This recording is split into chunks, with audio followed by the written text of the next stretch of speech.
This is Clouds. Perhaps you've heard of it. Clouds is iconic and ubiquitous in the Eurorack community. If you're into modular and you haven't had one of the originals or one of the many clones, then chances are you will sometime soon. It's practically a rite of passage. My own adventures with Clouds came early in my modular journey, when a friend sold me his, and he gave me some of the best modular-related advice I've ever received.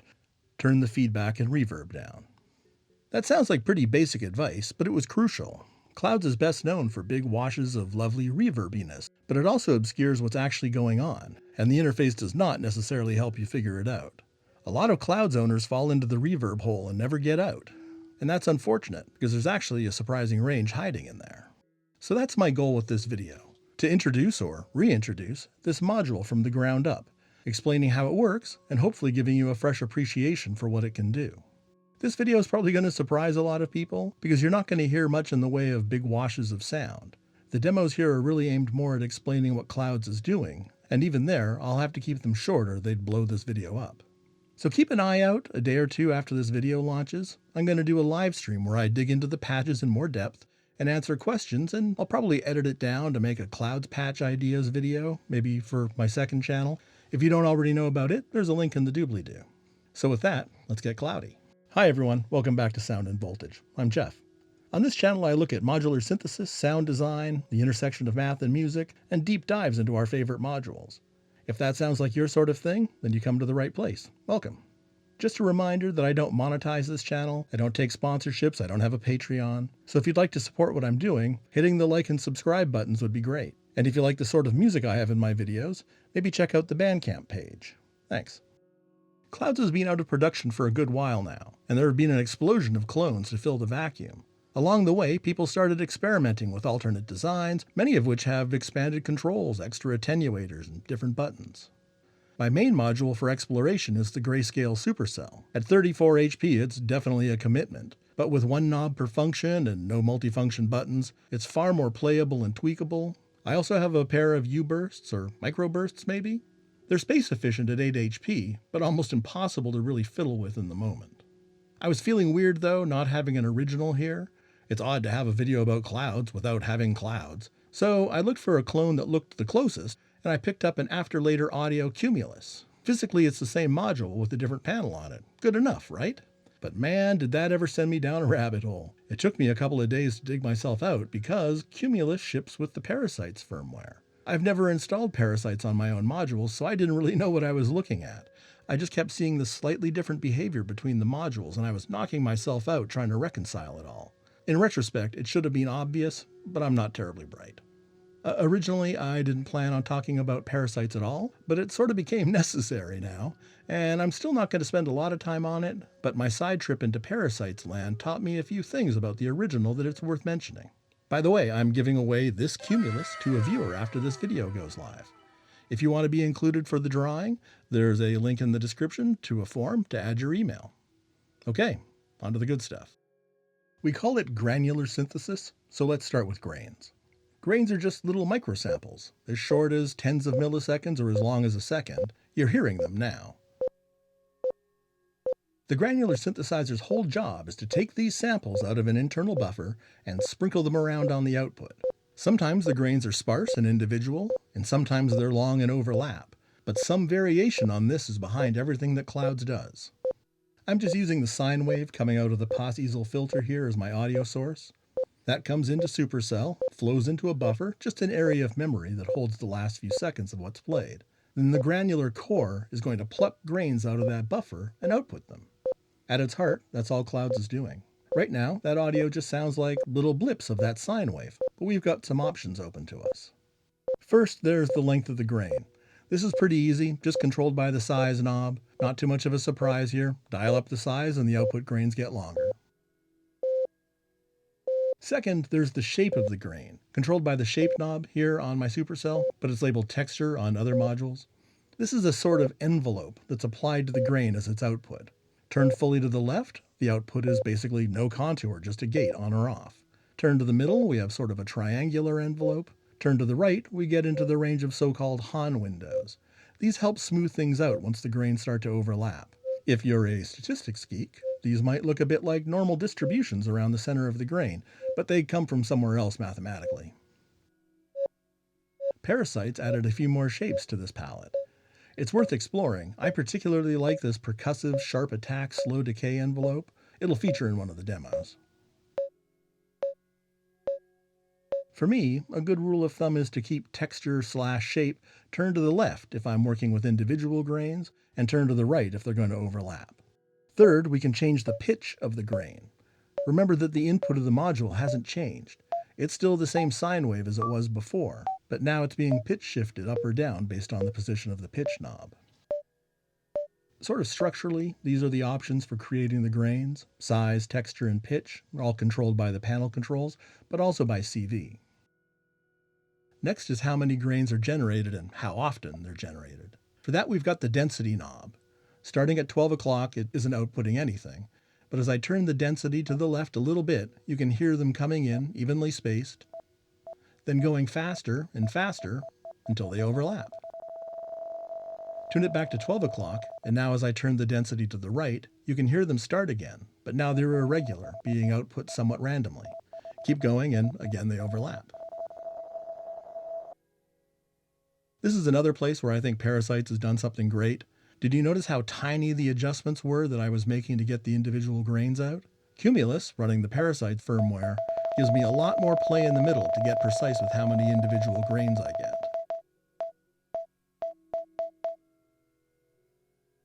Another way to generate grains is through the trigger input. Each time it receives a pulse, it fires off a grain. Some clones have a trigger button to fire off a grain manually, which is pretty cool.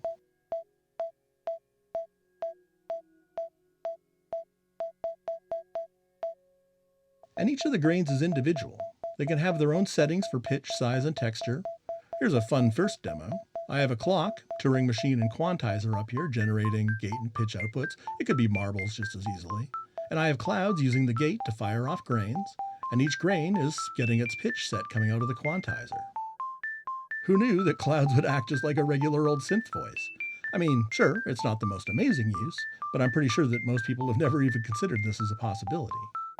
While I'm here, I'm going to take the pulse output from the Turing machine and feed it into the size control. Now, whenever the Turing machine outputs a pulse, that's just whenever the leftmost LED up there is lit, you'll hear that those notes are now elongated, while the rest are quite short.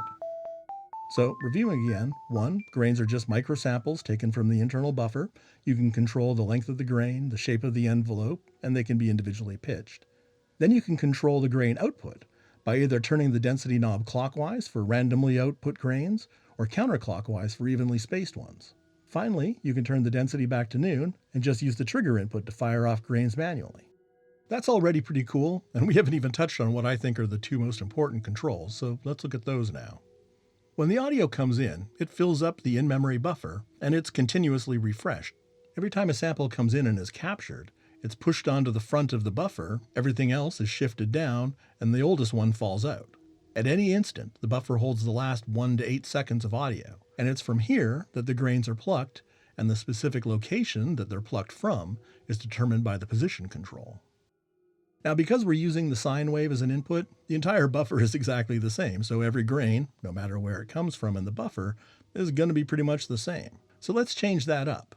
I've switched my sound source over to the radio music, and it's playing audio from an old answering machine recording collection. You can hear that when I mix in the dry signal for a moment. I'm going to dial things in so the grains are fairly small, and the density is just high enough that it all starts to flow together, and it sounds like you're just listening to the input. Indeed, let's just dial up the dry signal a bit now, and you can hear that they're almost the same. That's pretty cool, but you hear that delay. As I turn the position knob to the right, that delay gets longer. And when I turn it fully left, which should be the most recent sample taken from the input, there's still a delay. It's really short, but it's still there. What's going on with that?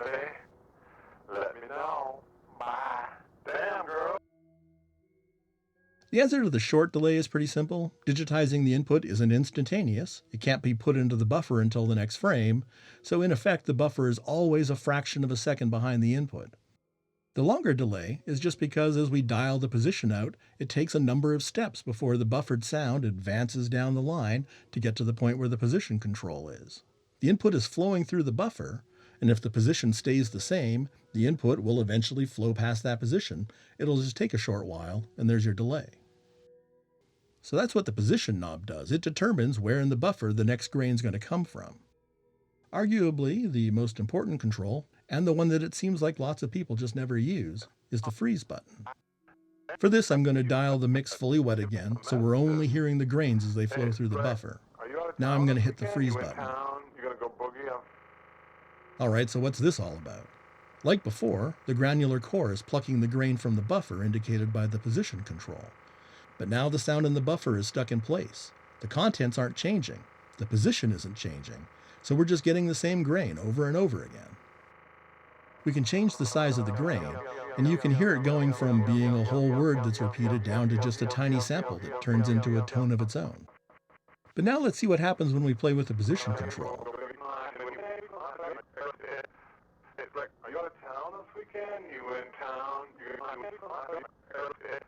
To me at least, this is super cool.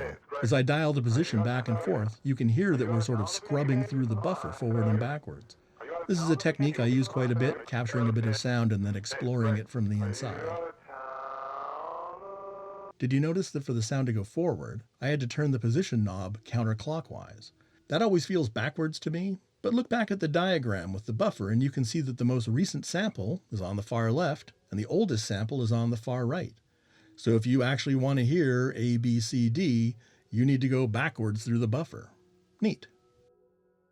Something else to remember about the buffer is that you don't have to fill it completely. If the buffer is 8 seconds long and you unfreeze it for 2 seconds before refreezing it, that's going to write 2 new seconds of audio into the buffer but leave the rest untouched. This is a neat way to create evolving textures. I like to use something that has randomish gates like the paveway here. It outputs semi-random gates, so I can take one of those, plug it into the freeze input, sometimes it's labeled hold, and now you can see that the trigger light is turning on and off. While it's lit, the buffer is frozen, and when it unfreezes, it starts recording new audio again at the front of the buffer. Then it freezes again and resumes what it was doing before, but this time with a new blended buffer. So now this is all of the functionality of the granular core, and let's just get caught up again. We started out with controlling the structure of the grain, size, texture, as well as pitch. Then we saw how the grains are produced, either manually through the trigger input, or with the density knob, adding them either equally spaced apart when dialed to the left, or semi-randomly when dialed to the right. Now we've added how we control the buffer, how that's loaded with incoming audio, how you can freeze it, and how you can select the position in the buffer from which the next grain will be taken. Okay, considering that everything depends on the buffer, we really haven't gotten into specifics, so time to fix that. Internally, Clouds just has 128K of memory dedicated to holding the audio that comes in. That's not very much by today's standard, but Clouds manages to make it work. And they give you 4 different ways to break that 128K up. The first split is just if you want to handle stereo input or not. If you want stereo, it's obviously going to use twice as much memory, so you'll get half as much record time. The other split is in the quality of the captured audio. They give us 2 options, 32 kHz sampling at 16-bit resolution, or this interesting 16 kHz 8-bit mu-law sampling. Both of those options are worth talking about. The sampling rate is just what it says on the tin. It's how often it takes samples out of the audio. And as it does that, it's actually setting a limit on the highest frequency that we can capture. 32K sampling means a maximum frequency of 16 kHz. That's pretty high, but if your audio has a strong noise or crashy cymbals or just a lot of high harmonics, it might be a problem. Anything above that is probably going to alias unless it's filtered out. And if you use the 16K option, the maximum frequency is now 8 kHz, and that's not too hard to exceed. I'm honestly not sure what different companies are doing in terms of filtering the input, or if that filter respects what your settings here are. At least for me, I find that there's a difference when I put a low-pass filter before the input when I'm using the 16K option. It knocks down those higher frequencies and reduces the aliasing. Stuff comes out a lot less muddy, in at least my subjective opinion. The other part is resolution. 16-bit resolution isn't bad at all, it's what CDs use. But 8-bit resolution only allows for 256 possible levels. That's going to make the output really stair-steppy and gross. Even my old Akai sampler from the 90s had 12-bit resolution, but 8-bit? But they do something interesting with this mu-law stuff. It's a technique that was originally developed for telephone systems. So what they were most interested in was the sort of middle ground of audio loudness. And this mu-law encoding just stores the sample in a way that the values that are in the middle get more bits and the ones at the extremes get fewer bits. This means that you're going to lose a lot of detail in the very loud and very quiet, but you gain detail in the middle. So the rule here is to be really careful about how hot your audio input is. Use the VU meter on clouds, keep the input around the middle of the scale. If you need to attenuate it before it gets to clouds, do it. The results are totally going to be worth it. And while I'm talking about neat input tricks, if you're set to stereo, then the left and right sides are being granularized separately. You can capture two different inputs on the left and right channels, and then the left and right outputs will have granularized versions of each of those without mixing them. You can't record them separately, they record at the same time, and the granular controls are always going to be the same across both outputs. But it's still a lot of fun. Have to note, though, that the separation will only work if you turn the reverb off and the panning control all the way down. We'll talk about that here in a minute. And of course, you can save and reload a buffer that you're enjoying. The controls are different on different modules, so I'm not going to go too much into it. Some have separate controls for picking which buffer you want. Others, like Cumulus, make you use the multifunction LEDs and buttons thing. Check the instructions for your specific module. One bit of warning though, this might feel like a preset of sorts, but that rarely works in Eurorack. The sound that you're hearing in the moment was derived out of the buffer. Reloading it won't sound the same, it's just the same raw material. You'll sculpt something new and cool out of it, but it's never going to be exactly the same. So now we're into the home stretch with this. We've talked a lot about clouds, the controls for interacting with the audio buffer and generating grains, but there are a handful of post-processing functions that, depending on which module you have, you might not even really know about. On the Supercell, you can see them here: feedback, pan, mix, and reverb, broken out into separate controls. But original clouds and clones like Cumulus or the Microburst hid it all behind a relatively gross interface. And this kind of makes my friend's original admonition to turn down the feedback and reverb make a bit more sense, because it's not at all clear how to do that.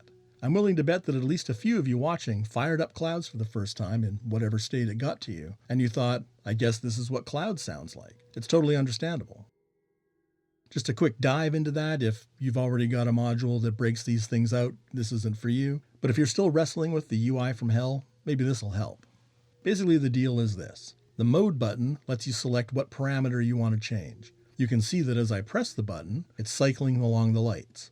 I can stop on the one I want to change and then quickly go to the blend knob and turn it back and forth, and you'll see one of the LEDs change color, from off to green when the knob is fully left, then through yellow, orange, and then red when it's fully right. Now you can click the mode button again to select a different parameter, and then you do the same thing. Click the mode button, select a parameter, then you turn the blend knob to see the color change indicating what level it's going to be at. But how do you know which parameter is which? If you're lucky, like with Cumulus, it actually has text that tells you what you're doing. But on OG clouds, or worse, an 8HP microburst, you either need to identify the minuscule icon or memorize the order. That's what I did. One last hitch: if you have a module without individual features broken out, then you probably also only have one blend CV input. You have to choose which of those parameters you want to tweak. You do that by navigating to it just as we did. Whatever that last setting was you went to, that's what the CV is going to control. This can be really confusing when you were modulating the wet-dry mix and then you switched over to reverb to change it by the knob, but now the CV is going to affect the reverb level until you change it back. Whatever the last value you went to change, that's what blend CV is going to modify. Okay, let's talk about these functions. The wet-dry blend is pretty easy. It just dials in how much of the external audio you want mixed with the granular output. The panning function is a fun one. Basically, it's going to send grains out randomly to the left or right. This is a neat way to turn mono input into a stereo output. I'm going to skip over feedback for a second. I'm going to go to reverb. There's nothing too surprising here. It affects how much reverb is applied, and that can be a lot. Lots of people love clouds reverb. Personally, I'd rather output it without the internal reverb and instead handle that elsewhere in the rack, but you do you. Lots of people love this reverb. Maybe you're one of them. One thing to consider is that the reverb is only applied to the granular output, not the dry input or the mixed output. This is another reason I like the external reverb. Now back to feedback, and this is the one that actually needs some explaining, and it super doesn't help that it works differently depending on whether or not you have the buffer frozen. This doesn't really get mentioned much and it barely appears in the documentation, but it can make a big difference.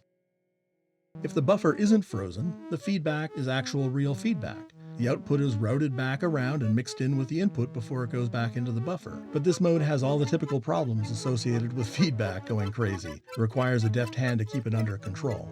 It often helps to modulate the size and position settings to break that up a bit. Now, if the buffer is frozen, well, then you can't exactly overwrite it, because it's frozen. In this case, the buffer is actually taken into a separate bit of memory, where they hit it with some delay and some all-pass filters.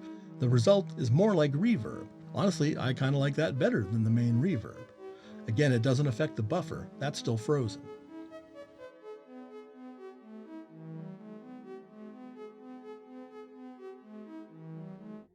With the Paradise firmware, however, it sure seems like the frozen feedback thing is being removed. At least I can't really hear it.